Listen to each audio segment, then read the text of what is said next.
We're continuing Gargoyles Week today by questioning the look of the gargoyles themselves. I was like 9 when this series started, and I never thought much about it. However, being so much older when I rewatched all the episodes, I started to get bugged by just how different all the gargoyles were. Throughout the series, we see tons of examples of gargoyles in the Wyvern clan, and they all have vastly different features. A lot of these features are things we would expect to see for a specific reason. For example, some gargoyles have tiny claws on their wings, which would be a useful trait for gargoyles who lived in a particularly windy area, because they could clasp their wings together more securely. Or having wings attached to your appendages might be useful if you lived near water and had to depend on a lot of fishing. Basically, every gargoyle looks very, very different, and these differences are all traits that should have evolved over millions of years to where most of the gargoyles look generally the same in every region.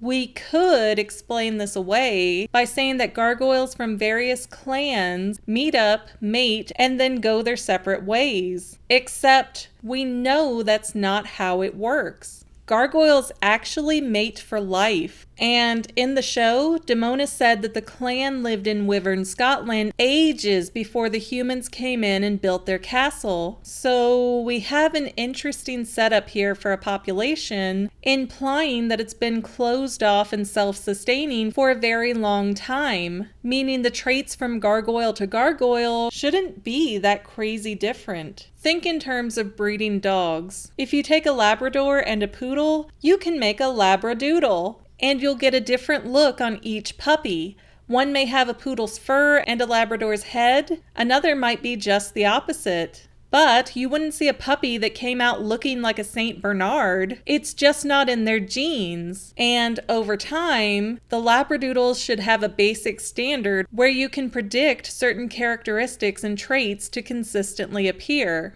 So theoretically, a clan of gargoyles should work the same way to where they mostly look the same. Instead, we see gargoyles with different skin colors, hair colors and textures, wing shapes, sizes and ribbing, ears, glowing eye colors, horn shapes and sizes, beaks, facial hair, wing clasps, and other things like smooth knees and elbows versus pointed knees and elbows. It's way too diverse for a closed gene pool. I mean, this gargoyle has a dinosaur-like hair guard. What the heck is that even good for? Are gargoyles secretly good at gouging their opponents to death? So why are they all so different? Well, the short and simple answer is that it was a kid's show, likely designed with the hopes of selling toys. And a good marketing strategy is to have diverse characters that are easy to recognize. That may be the real answer, but we do theories on this channel, people. I have to speculate based on the parameters of the Gargoyles universe. While on their Avalon road trip,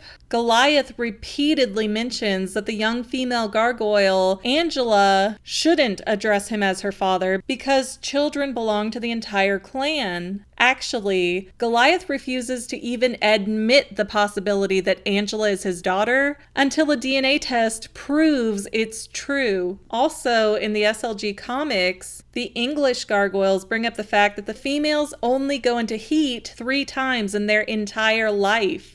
And it's implied that each female will definitely reproduce all 3 times unless something significant prevents that from happening. So, yeah. If your mind is as dirty as mine, that means exactly what you're thinking. That gargoyles have no idea if they're mating with their own brothers, sisters, cousins, aunts, uncles, etc. Yep, that's super disgusting! Let's have a moment of silence for all the ruined childhoods. But aside from being really gross and really wrong, this is actually a huge clue as to why the gargoyles look the way they do. They're incestuously inbreeding and probably have been doing so for hundreds, if not thousands, of years. Now, here's the problem with inbreeding. It gives recessive genes and genetic disorders better odds of being passed forward.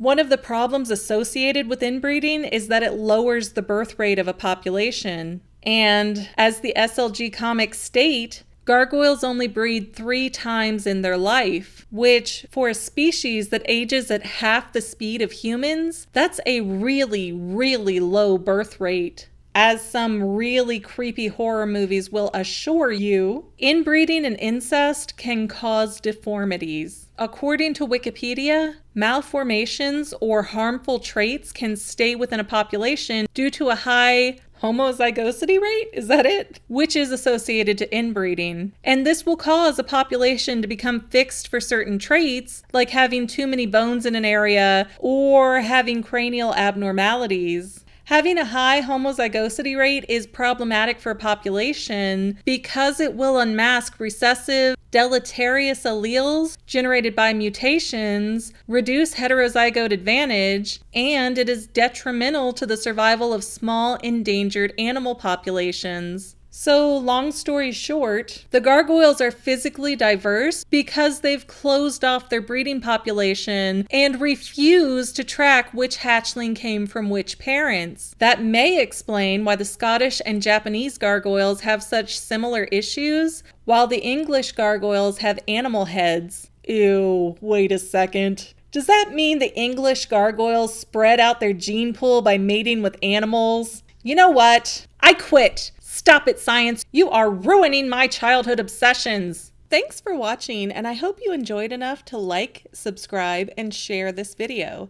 I've also got a lot of other videos on my channel that you are fully encouraged to go check out. Plus, you can find me on Facebook at Say Halo Goodbye, which is my gamer tag, or Twitter at _Fanily.